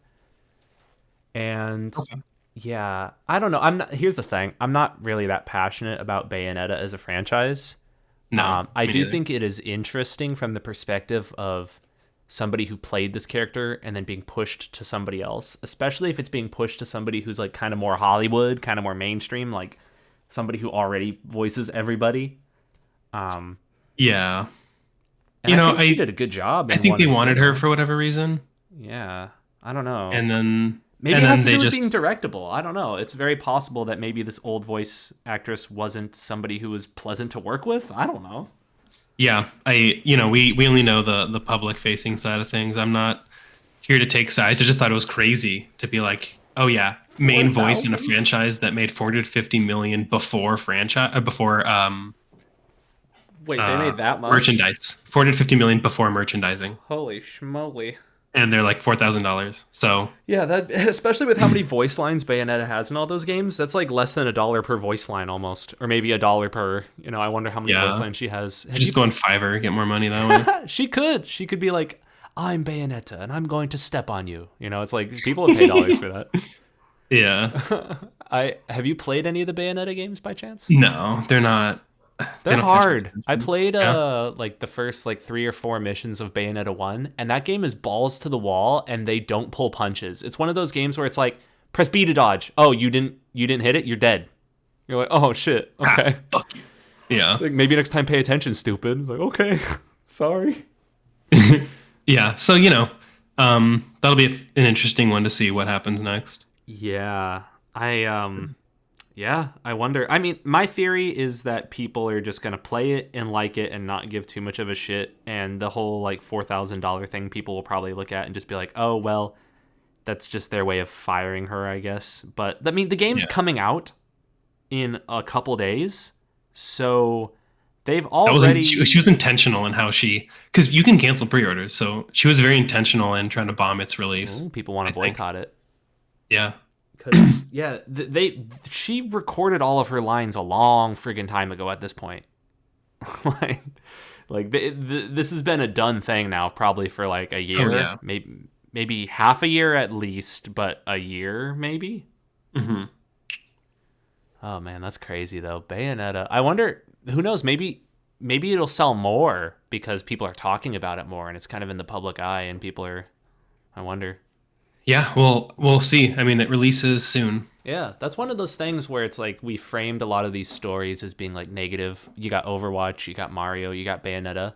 But I wonder, it'd be so interesting to do like some sort of timeline comparison and be like, here's how much they sold with the controversy and here's how much they sold without. And I wonder if there's like a noticeable difference cuz Yeah. in each of these times I feel like being in the tabloids and being in the articles and such could have like a positive effect. And that's a little conspiratorial. I'm putting on my tinfoil hat here. Maybe Overwatch made the servers suck ass on purpose so people would write articles. Oh, you know. All press is good press mindset. I mean, yeah, Yeah. you never know. We'll find out shortly, I'm sure, or soon enough. Yeah, I Because just want to see the Mario movie regardless of Chris Pratt. I'm not going to I'll boycott see that. it. I want to see Yeah, Bowser's Jack Black, and I want to see I love Jack Black and Charlie Day so much. I don't yeah, really give a shit. yeah. I'm sure it'll be more than tolerable. Yeah. Ooh, you bet. You think they're going to put a minion in? Honestly, they might because it's Illumination. Yeah. I would We'll be see. I'd be kind of pissed. Yeah. Maybe they just put Koopas in because those are like Bowser's minions. Oh yeah. Oh, that's what they'll do. They'll make a Koopa say Beto. Oh, they're gonna do something Or stupid like or that for there's gonna sure. be a Koopa named Kevin or something, and it's gonna go ooh la la banana. Or he's gonna have goggles. They're No. gonna have flight goggles. There's gonna be a Goomba with goggles on. No, it's gonna be a paratroopa with goggles, but it's gonna be yellow. Oh my god. Yeah, it's gonna Yeah. be having overalls. Yeah. Oh jeez, Louise. um, That's freaking sick. so that's all like the hardcore negative news and negative in the sense of like public perception. Yeah. Um, I feel like in I general we're more level headed though. We yeah we yeah we cut through the BS here. yeah. I obviously like to keep my eye on the horror games that are coming out or on the horizon. A game called Scorn just came out. I don't know if you know much about that. I've been following that. Yeah, there's a good reviewer named SkillUp. I think I linked Hmm. you one of like his Tiny Tina's, and he covered Scorn as well. Scorn seems very interesting, but it's very much like art style over gameplay. Yeah, so that's one that I was like might try to catch it on a sale. It seemed interesting enough that I put it on my wish list. Just because it kind of had that Mother's Inferno vibe to me Ah, yeah, of yeah, like it's yeah. very hellish. It's a lot more about the almost like a walking sim, which I have no problem with walking sims. Hmm. It's got some action to it clearly, but I don't think the action is going to be as fun as say Doom. Oh yeah, I feel from what I've seen, it's absolutely not, and Yeah. it's far less action and far more puzzle slash walking. Oh, okay. Yeah, so more environmental Yeah, type. there's still a little bit here and there, but Yeah. yeah, it doesn't seem like something that I'd be interested in personally, mostly Yeah. because like I'm a baby when it comes to horror, and the thought of walking through those environments is like making my skin crawl. Um, it looks like Yeah. there's a lot of like gore and type stuff where it's like you're plugging your hand into a thing and like you're getting jabbed with needles and weird shit like that. I mean, everything is flesh in that game, basically. So yeah, Yeah. Oh man, but it does look very. One thing I will compliment it on is like the art style. Like it's oppressive and hellish, and they nailed it. yeah, yeah. That's what I've seen too. So I'll be keeping an eye on that. Maybe if I can pick it up on a sale, then I'll talk Yeah, about it later. I think that'd be worth looking Um, into. You can be our yeah, resident field analyst on yeah. Scorn. I I don't think I don't think it'll. I don't expect it to be something that's like it'll go on a recommendation list. yeah, everything that I've heard is that it's kind of on the shorter end, and that game was actually in development hell for a while. Yeah, It like was 2014, right? yeah, like 8 years. That's crazy. But yeah, Yeah, I'm it gonna look that looks up. I'm pretty pretty sure it chill. was old. So yeah. Another game was announced that I'm all about. So I started watching Are You Afraid of the Dark again? Like or Oh. the reboots. I started watching those the third season on Paramount Plus, Mm-hmm. and because I love the show as a kid. And I was thinking, man, wouldn't it be cool if someone made like an anthology horror video game? I haven't played Inscription, but I feel like it kind of has that kind of vibe of like we've got this little short horror bit. Now we're gonna kind of move on to it like another kind of bit. Maybe they're interconnected, but ultimately kind of different. Maybe I'm Mm-hmm. totally wrong on that read. I haven't played it, like I said. But I was like, imagine if you're like, oh, you're doing all these different levels, kind of like I love the VHS movies. Which new one comes out this week? Oh Hell yeah, shoot, it does. Oh yeah, yeah. shoot. I don't know why that car Sheesh. didn't stop. I mean, either man. Um, so, um, so yeah, I was like thinking, oh, it'd be cool to get this kind of anthology type horror video game, and then like within 3 days, it's like my mind read the internet or vice versa. It was announced that there's going to be a Creep Show video game. Creep Show is an old, I think it was a comic before it was a movie, before it was a TV show or something like that. Mm-hmm. Or there's an animated TV show too, but it's an anthology horror TV show now. No, though not necessarily the original medium. Um, on Shutter, and they're going to be making a video game out of it. And Oh. while the TV shows are a little more campy, a little more like 80s type, like I never felt like really scared or creeped out on any of the episodes that I can think of. Mm-hmm. But I was like, oh, this is horror. There's a monster. There's an alien or whatever, right? This game is gonna be done by the dev that did the Mortuary's Assistant. So Oh shoot, and that's I one think that it's gonna popped off be recently. Everybody was into that one.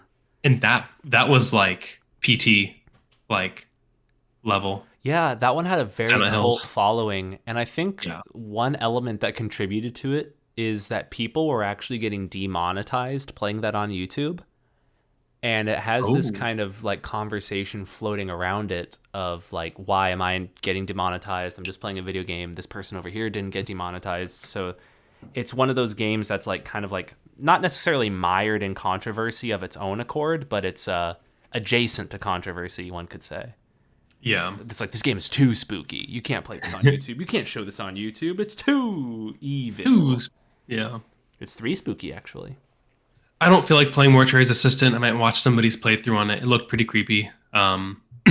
I like horror games, but there's an extent where I'm like, this is a little too much. As much as I love TV shows and movies, games are a whole different medium. Yeah, if you recommended a horror game to me, my I would have to tough through it, and my spirit would break. I It'd be mean, tough. Hellblade, I felt was like the limit. Hellblade definitely got horror at some points. I was able to get through it though, like when I dropped into Yeah. that like room with all like the goopy like dudes, and you had to be quiet. But yeah, that was definitely pushing my limit a little bit. Yeah. I used to love like Dead Space and Resident Evil and stuff though. So Ah, what a nice segue. oh yeah, is there news? Another Callisto Protocol trailer came out. Oh Um, and I watched it, and I don't remember much about it because this was a while ago. But I remember that I am more sold than ever on the game. yeah, that was It's just going to come down to if I have the time or not. yeah, that's by a lot of the original Dead Space team people, and the lead director, what's his name, like Glenn Schofeld? I think he's Maybe, the original director of Dead Space 1. And there's a really good video on YouTube. I think we talked about it a while back, did. maybe. Yeah, that video where he's talking about how they needed the tentacle arm scene and how it almost like broke the game because they had to like rewrite how shooting worked, and it was I don't know, a couple months before launch or something. He's like, we Yeah. need this. We friggin' need this. He seems like a really like vision and passion driven guy. One thing that bummed me out a little bit was that he kind of got into a controversy a couple weeks ago, maybe a month or two ago now. Oh, really? In that he tweeted that everybody was like grinding and doing like crunching really hard and working like long ass days, and how he was proud of it. And people were like, that's probably not a good thing. Like maybe you should like reel it in a little and, not overwork people and burn people out. And he was like, Yeah. I'm sorry. Like, he retracted it and was like, yeah, my bad. We're not forcing crunch on anybody. Like people are like working because they love it, but at the same time, we're going to make sure people like are resting up and not burning out. Yeah, I think that there's a lot to be said when it's like people are really passionate about tackling these technical challenges that we're facing and really taking our game and pushing it to the limit and making it exactly what we want it to be versus people are losing time with their family and their mental sanity to make this game. Yeah, And there's a very fine line. it is. Yeah, there's a fine line between like passionate worker and exploited worker, I Yes, guess. totally. I mean, you can be passionate and exploited at the same time, in fact. But yeah, Totally. I guess at least it's a good sign. The silver lining, people are excited about the game, and Yes. hopefully we'll be excited too. When does Callisto Protocol come out? I'm looking at it right now, December 2nd. Holy moly! Dude. The next few months are going to be insane when it comes to game releases. It's going to be hard to keep track. Yeah. Aren't they doing a And Dead Space remaster also? that's the final bullet points that I've got here. Oh. I was not too interested in the Dead Space remake. I've played it recently. I was like, I get it. It's kind of scary. But and I say kind of because it's, older graphics. It's a little limited by how it looks. And the new environments are definitely going to amp that up. But, I'm like, what do I care? Yeah, it's not like revolutionary or new ground anymore. Like back when it first came out, that was a game that everybody was like clamoring for cuz it was horror in space, and you're in this isolated ship and it's very unique. But we've experienced it now, and I don't know if we're as keen to experience it again. Although, is Callisto Protocol in space? Yes, it's yes. Okay, well that kind of flies in contrast then. I don't know. I guess in that But, you don't want to play the same game again that just looks nicer, right? yeah, I guess. I mean, if it's a remake, then maybe that implies that there's some new stuff as well, or like reformatted environments. But I don't know. Yes, and that's what I was getting at. Is they announced that they're going to be adding narrative side quests that will help flesh out some of the side characters, because it was a very isolated game. It was a very limited game. Dead Space 1 really almost felt like a tech demo for Dead Space 2 after the fact. You played Dead Space 1, you're like, okay, this is cool. It plays fine. It's great. It's spooky. It's new environments. You play Dead Space 2 and you're like, oh, yeah, give me more of this. This was sick. Mm-hmm. Looking Then you back, play Dead Space 1, 3 and you're like, whoa, wait, pump the brakes, actually. I'm actually excited to play Dead Space 3 because I want that sci-fi shooter aspect. I don't mind that it's not going to be a survival horror. I've already kind of accepted that Yeah, okay. for when I do play it. And they showed some Dead Space gameplay recently that for the remake that, it shows that they're getting rid of the tram system. The Ishimura is going to be bigger. They've got a lot more dynamic aspects to how Isaac walks, reacts, which, those things are whatever. I don't care that his breathing is a little more labored the lower health he is. But what is super interesting is they showed you'll be going from chapter to chapter through a more connected world, through a more connected architecture of the ship. That's cool. I like that. Yeah. And one of the things that I thought was really interesting is they have I think they called it like an intensity director, kind of like how Left 4 Dead had an AI director. Yeah. And so there will be incentive to go back to places that you've explored as part of previous chapters. Not that you have to, but if you want to, for whatever reason. And that might be a little different. Maybe it's a little foggier. Maybe the lights are out. Or maybe you elected to reroute power from life support to lighting, or away from lighting to whatever you need to do for your main objective. So you can kind of choose, do I want to deal with having to replenish my oxygen and fighting all these things? or would I rather have to deal with the dark and dealing with all of these? Are they necromorphs in this one? Is I think that right? so. Yeah. Yeah. Yeah. Or do I want to deal with fighting all these things in the dark? So you almost get to tailor these little aspects to your liking, which I thought was a really cool thing that they've added. That's pretty cool. I do like the sound of it being like a more connected world also. That makes it sound almost more Metroidy. Um, Hmm. I could go for that then. Yeah, originally I was kind of not as excited, but I think Same.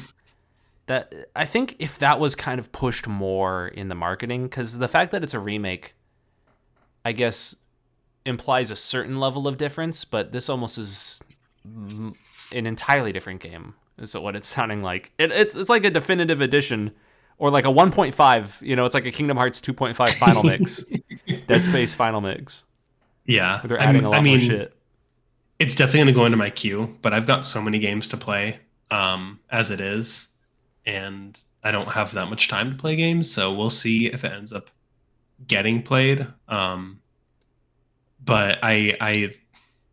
I'm interested in it, and I'm happy to follow it and see. Oh, what are we getting from them? What kind of experience are we going to be getting? Yeah, definitely.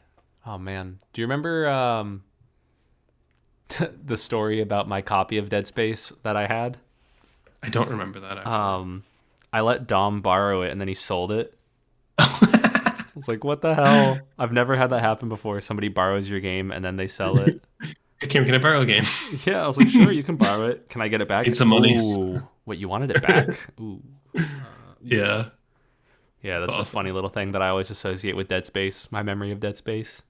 Yeah. Yeah, I remember that game fondly. That was one of the games that, like, I was very scared of when I first started playing, and I vividly remember being terrified because you start off without a weapon and you need to run from something down a hallway.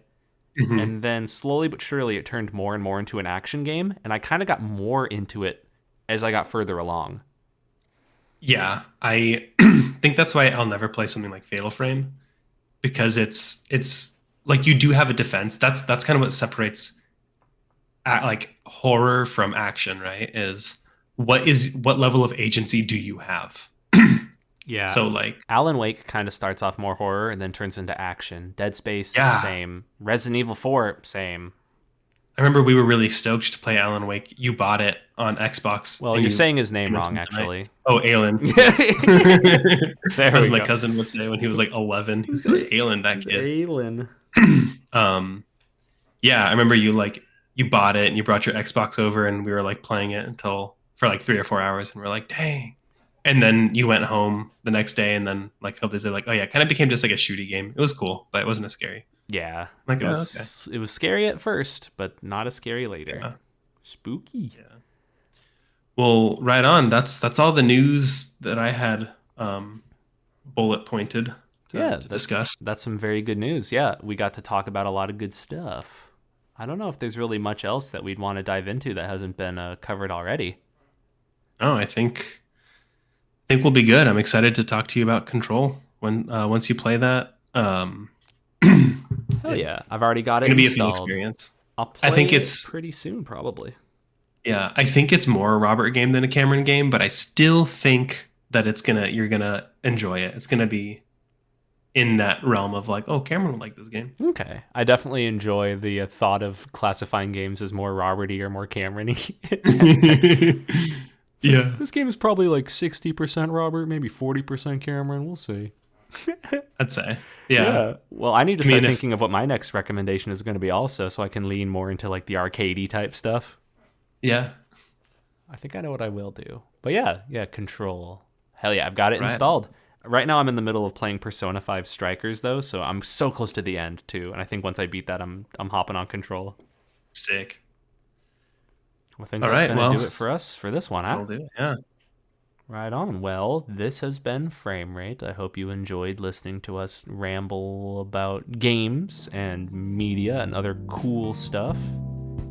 And Yeah. Cool guys like Chris Pratt. yeah, cool guys It's a cool and cool movies, cool Yeah. games, just cool media in general. Well, anyway, thank you so much for listening, and until next time, I hope that you have a good one. Bye now. Thanks, guys. Bye.